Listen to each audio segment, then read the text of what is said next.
हरे कृष्णा। तो चलिए आज मैं आप सभी को बता देती हूँ कि इस बार जो हो रही है आमलकी एकादशी, और इस आमलकी एकादशी पर हमें किस तरह से भगवान की पूजा अर्चना करनी है, और ये आमलकी एकादशी है कब है, कौन सी शुभ डेट है, कौन सी जो कन्फ्यूजन बनी हुई है कि कब करें हम जो आमलकी एकादशी, कौन सा शुभ मुहूर्त है। तो ये सारी जानकारी मैं आप सभी को इस वीडियो में देने वाली हूँ। तो आमलकी एकादशी जो बेहद कल्याणकारी मानी जाती है, और इस दिन भगवान विष्णु की पूजा करने का विधान है, और इस साल यह फागुन महीने में 10 मार्च को मनाई जाएगी। और इस व्रत को रखने से सभी भगवान विष्णु की कृपा भी प्राप्त करेंगे, साथ ही जीवन में खुशहाली आती है। और वहीं इस दिन दान का भी विशेष महत्व होता है। तो चलिए जान लेते हैं कि इस दिन कौन से शुभ मुहूर्त में पूजा की जाएगी और क्या दान करें भगवान विष्णु के निमित्त, कि भगवान हमारी हर मनोकामना पूर्ण कर दें। तो जो आमलकी एकादशी का उपवास हर साल फागुन महीने में रखा जाता है, और यह दिन भगवान विष्णु की पूजा के लिए भी समर्पित है, और कहा जाता है कि इस दिन व्रत रखने से सभी दुखों का अंत हो जाता है, और इसके साथ ही सभी मनोकामनाओं की पूर्ति भी होती है।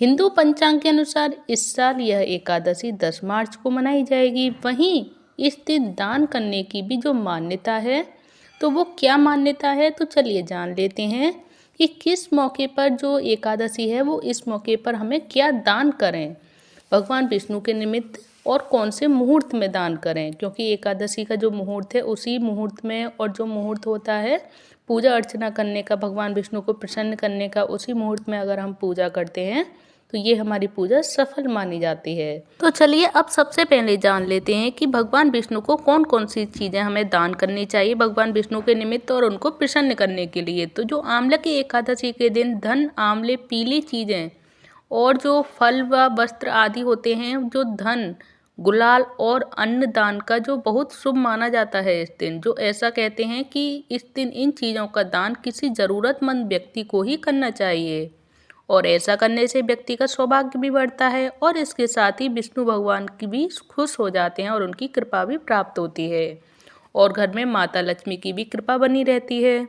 तो इसीलिए हमें इन चीज़ों का दान अवश्य करना चाहिए। मैं फिर से बता देती हूँ कि धन का दान कर सकते हैं, आंवले का दान कर सकते हैं, पीली चीज़ों का दान कर सकते हैं, फल का दान कर सकते हैं, और वस्त्रों का भी दान कर सकते हैं। और धन, गुलाल और अन्न का दान भी बहुत शुभ माना जाता है इस दिन।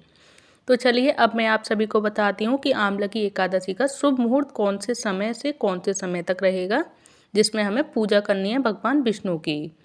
तो इस पर्व पर जो सर्वार्थ सिद्धि योग सुबह 6:36 से अगले दिन मध्य रात्रि 12:51 तक रहेगा, और वहीं विजय मुहूर्त रहने वाला है इसका दोपहर 2:30 से 3:17 तक। इसके साथ ही अमृत काल का समय रहने वाला है 6:12 से 7:52 तक। तो इन्हीं समय में जो पूजा करने का है वो रहेगा। और वहीं इसका अभिजीत मुहूर्त रहेगा दोपहर 12:08 से 12:55 तक। इस दौरान हमें पूजा करने से अच्छे फलों की प्राप्ति भी होती है।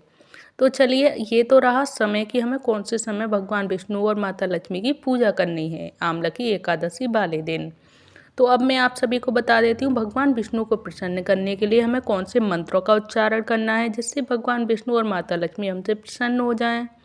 तो चलिए ये भी मैं आप सभी को बताती हूँ। भगवान विष्णु के निमित्त जो पूजा मंत्र है भगवान विष्णु का माता लक्ष्मी का कृपा प्राप्ति हेतु, वो मंत्र कौन सा है जिसको सुनने मात्र से ही भगवान विष्णु हमसे अति प्रसन्न हो जाते हैं।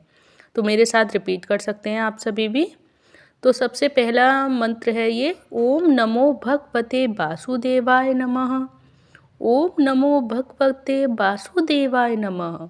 ये नंबर 1 श्लोक है, यानी कि मंत्र। और नंबर 2 मंत्र है, शांताकारं भुजगशयनं पदम नाभम सुरेशम विश्वाधारम गगन सदृशम मेघवर्ण शुभांगम लक्ष्मीकांतं कमलनयनं योगिर्भिर्ध्यानगम्यं वंदे विष्णु भवभयहरं सर्वलोकैकनाथम।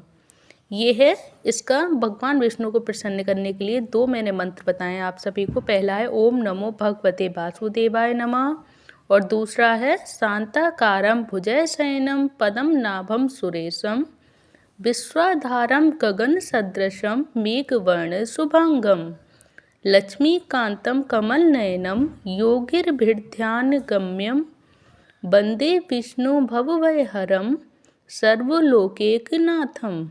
ये आप सभी को ये 2 मंत्र जो मैंने आप सभी को बताए हैं मेरे साथ रिपीट कर सकते हैं। रिपीट नहीं कर पाएँ तो सोना बस से सकते हैं, क्योंकि भगवान विष्णु की कृपा पाने के लिए इन मंत्रों का उच्चारण अवश्य करें, जिससे माता लक्ष्मी की कृपा भी आप सभी पर उनके साथ बनी रहेगी भगवान विष्णु के साथ साथ। तो आप सभी को ये सारी जानकारियाँ कैसी लगी? भगवान विष्णु के निमित्त होता है ये एकादशी व्रत, और भगवान एकादशी महाराज जो माता एकादशी हैं जो भगवान विष्णु की प्रिय हैं, तो इस एकादशी पर आप सभी को इन मंत्रों का उच्चारण अवश्य करना है भगवान विष्णु को प्रसन्न करने के लिए। और आप सभी को ये सारी जानकारियाँ कैसी लगी प्लीज़ मुझे कमेंट बॉक्स में बताइएगा। अगर अच्छी लगी हो तो प्लीज़ कमेंट बॉक्स में जय श्री हरि अवश्य लिखें, और चैनल को सब्सक्राइब करके वीडियो को लाइक अवश्य करें। धन्यवाद। हरे कृष्ण कृष्ण कृष्ण हरे हरे, हरे राम राम राम हरे हरे, हरे कृष्ण हरि बोल।